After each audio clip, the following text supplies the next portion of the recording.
निम्ने आम्ही गार्बेजचे plastic container कुशीक धरता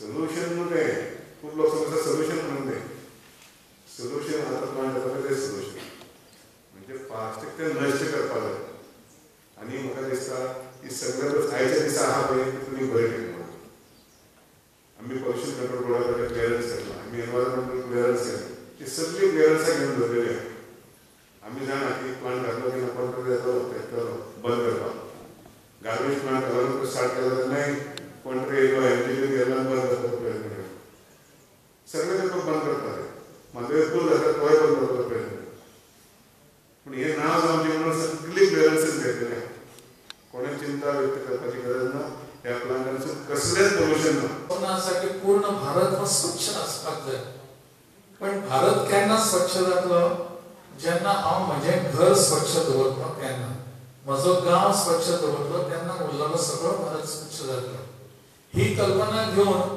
हे जे प्लास्टीक आसा त्या प्लास्टिकाची योग्य पद्धतीची विल्हेवाट लावपाची गरज आसा अशें समजून आमचे जी सुडा आनी डीएमए आनी म्युनिसिपालिटीचे आमचे माननीय मंत्री हांच्यांनी ही कल्पना फुडें हाडली.